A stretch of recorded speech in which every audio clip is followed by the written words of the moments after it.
Hello and welcome to Cornish Walking Trails. Today we've come to Tintagel.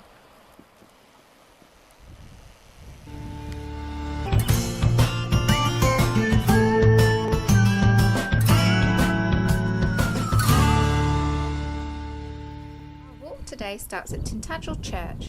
We'll follow the coast towards Trebarwith Strand, returning to Tintagel to explore the castle and the town. Tintagel is on the north coast of Cornwall between Castle and Padstow. So today's walk is taken from Shortish Walks in North Cornwall. It's walk number 7, Tintagel and Trebarwith Strand. So it says that it'll take about 1¼ hours and is about 3 miles long. Our first walk instruction today tells us to park in the church car park. From the church end of the car park, walk along a cart track past a bicycle rack towards the sea. So the path soon curves left.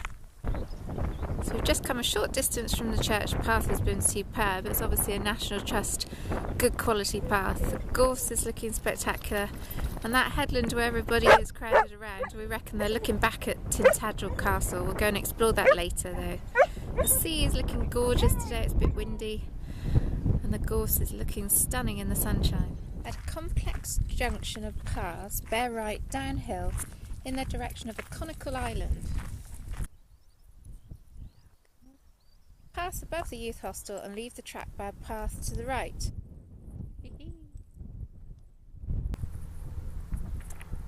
Beautiful slate everywhere, it's a lovely colour grey. So those are the platforms used as part of the mining of the slate. Slate spoil slag. Going down the cliff, beautiful flowers out, down to the sea.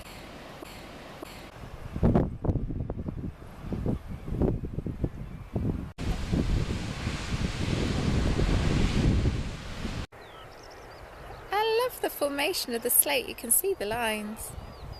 Plantains in flower, spring squill. I think that might be thrift about to come out. How many wild flowers will we see today?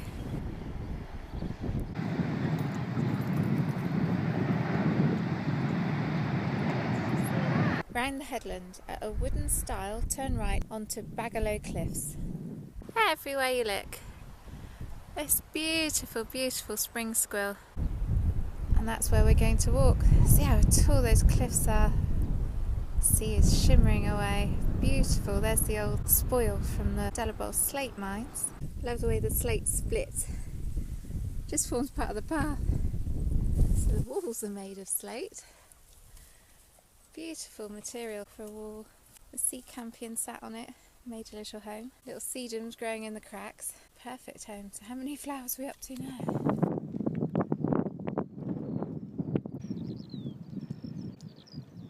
Here, do you want your house re-roof, mate? I'll do it on the cheap for you. Well, with that stuff on the floor. Yeah. Good, isn't it? It is amazing, isn't it? Everywhere. It is literally everywhere. All over the floor. And just with the odd plant thrown into it. It's like a real life rockery. A violet, another flower. Believe it or not, it's hawthorn. Next to the pink of the thrift. I'm really enjoying my walk so far today. So many different wildflowers. The views are fantastic. And the scenery is quite different to where we live. Mainly because of the slate. It makes such a difference to the landscape. It's right on the edge of the cliff.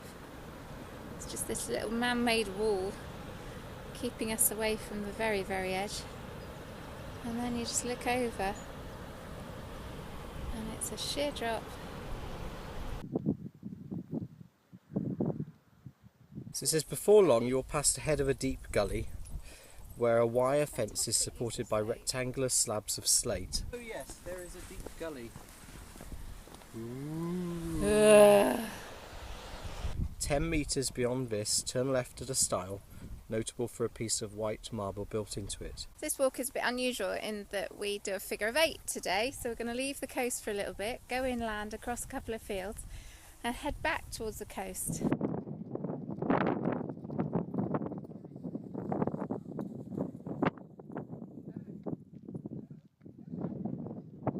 As across this field and the next, which we've done, then turn right along a lane for 150 metres. When the lane bears left, carry straight on along a private road for 500 metres. Now that's made my day. Picnic bench on a flat roof.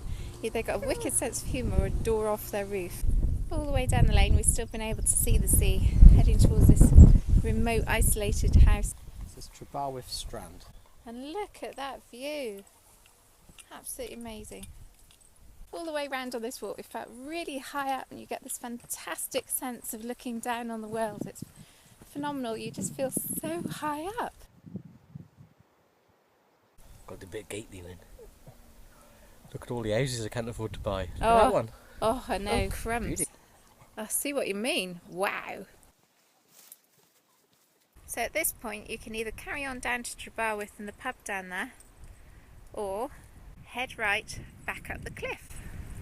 The choice is either going down the hill to a pub, or not going to the pub and going up these great big steps. Well, we discussed this, you don't want to go to the pub. Yeah, climbing away from Trebarwith, quite steep. I'm worried. What's the matter? Well, sign here, it says Tintagel. Tintagel? 134 miles. It's not 134. I'm going to be starving by the time I get back to the car. Should we go down the It'll take pub? forever. Should we go down the pub? Yeah. Right. We've abandoned the idea of a pub meal.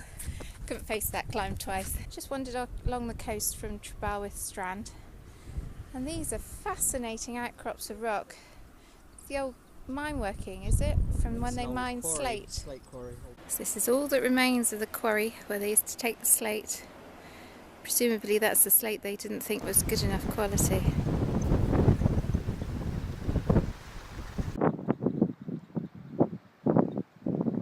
When you arrive back at the stile with the white marble, continue for just 20 metres where the coast path turns left along the cliff edge. Keep straight on beside the wall. Just about to see the church On the horizon. On the horizon, so that's where we're heading. Just a note, if you do intend to do this walk, the stiles are pretty tricky to negotiate for dogs and small children. And even myself, sometimes I can't manage to get my leg over. Across two fields, follow the trek straight ahead past white houses. At Trevillick Farm Crossroads, turn left to the coast path along a track which leads back to the church in your car. We're here to explore the castle a bit and Tintagel. So we're going to make it back to the car, have a picnic lunch and find the castle. We're now looking at the little island where they believe that King Arthur had his castle. So we've just walked around the back of the Camelot Hotel and it's on the next headland and you can get a really good view of King Arthur's castle from here. So we've walked down from a church up there and we've come all the way down a sort of cliff path and it brings you down to the entrance to Tintagel Castle. There's actually a wooden walkway which looks really cool, so you go across there. There's quite a few steps. So once you're on the headland there are old buildings and footprints of old foundations to see.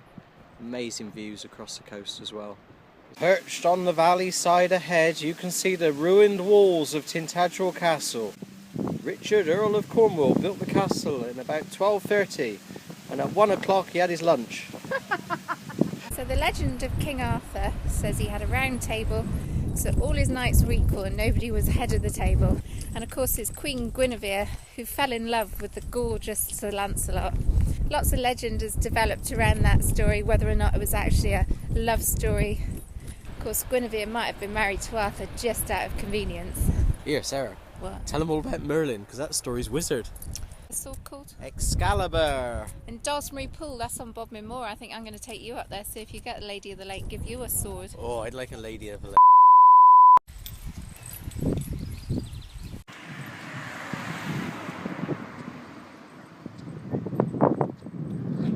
This is the old post office, a medieval hall house.